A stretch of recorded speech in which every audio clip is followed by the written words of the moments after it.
Hello, this is Bullet, aka the Passive Aggressive Sherpa. In today's video, we're talking about the Crimson Days week-long event that's about to start next week. It sounds like a lot of fun, and I'm looking forward to it.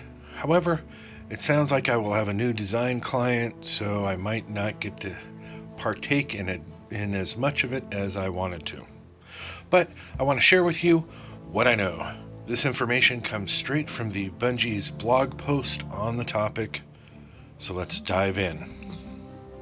Okay, if you don't know, Crimson Days is their Valentine's Day themed week-long celebration. Though I'm single, I don't have the hate for it, or for Valentine's Day that so many seem to have. And Bungie seems to be getting this one right. Let me explain. Crimson Days is all about doing stuff with a friend. There will be a 2v2 clash option running all week long. Now Bungie could have screwed this up by making the 2v2 be for fire teams of 2 only, in the way that Trials is for fire teams of 4 players or more, and you can't play it unless you have already 4 players in your fire team. That's not the way it is. Solo players can jump right in because if you don't have a partner, there will be matchmaking. I think that's great. Also, if I'm understanding this correctly, there will be a new map for the event, the Burning Shrine. It's set in a future timeline where the Vex have won and have altered the timeline. They also suggest staying close to your partner. Here's exactly what they say. The sun is darkened, and the only light to be found comes from you and your partner fighting as one. Stay in close proximity to your partner, and your abilities recharge at a faster rate. Stray too far, and your enemies will be given a waypoint leading to your location. If you can't find a partner, don't worry. We'll play matchmaker and find one for you. Of course, there will be rewards for taking part in this, as well as specific rewards for completing other events in the game. Here's a look at the various rewards and how to obtain them. Specifically, there's 5 new rewards exclusively for players who complete the following.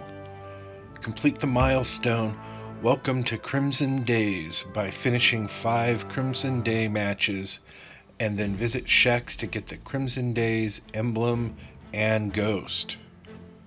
Complete the Crimson Days Crucible playlist for a chance to earn the new exotic Sparrow. Complete the raid or raid layer to get the exotic ornament for the Wardcliff coil. I think it looks pretty sweet. Hopefully I can buy it because there's 0 chance I can complete the raid. And lastly, for completing the Nightfall strike during the event, you can get the Flaunting Dance emote.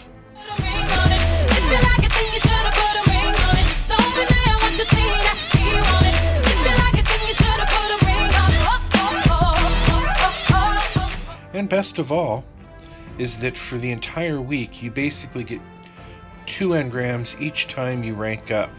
You get a Crimson engram as well as the usual Bright engram, or I think they call it Illuminated engram now. I think that's pretty awesome. So basically 2 Illuminated engrams, or 2 of those, so you don't have to buy anything if you don't want to. But Crimson Days is just the beginning of updates to come. If we take a look at the development roadmap Bungie released last week, there's some amazing stuff on the way. Oops, ignore this first one, it's already happened. So we will have Crimson Days next week. Then we get a week-long break, and then the week of the 27th we get the next big update. Really looking forward to this update because it offers a few things that are really cool. The Nightfall scoring is going to change, and there will be high score tracking. There will also be Nightfall specific loot. Awesome. And fire teams on the destination map. Oh, can't wait for this. No longer will I lose the people in my fire team because they go to another destination. I will be able to see them. I don't have to say, hey, where are you at? Then the following month, we get another huge update. This is the weapons and ability update. Finally, we're going to be able to move a lot faster, and our ability cooldown times will be a lot less. more supers.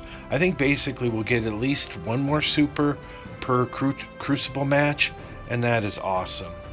Mayhem is also coming back for good as part of their weekly rotation, and 6v6 makes its return. This is desperately needed.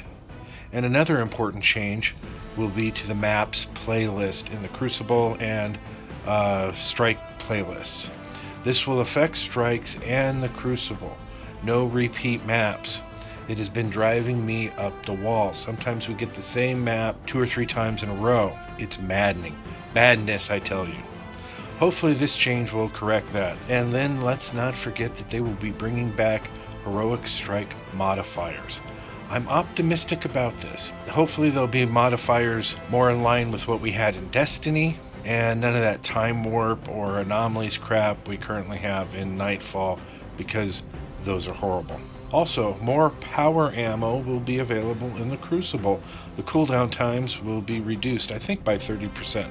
Then there's the Season 3 issue or thing coming in May. Another huge update is shown here. Plus, it's also the release of the expansion pack, Gods of Mars. Rumor has it there's new villains, and I'm sure there'll be new strikes, and they're also going to be coming out with exotic masterworks, which would be nice right now because there's a few exotics that I like using, but I kind of don't use them because I like having the masterworks on my armor, and if I use an exotic I can't have the masterworks, so this will be a nice thing they're adding in. So much is on the way. Bungie is fighting its way back to the top. It's going to be an awesome time. And that's it for this video. Remember, if you like this video, please give it the thumbs up and consider subscribing to my channel. Seriously, subscriptions are more important than ever. I need everyone I can get. And if we could get 1,787 likes on this video, that'd be great. But most of all, thanks for watching.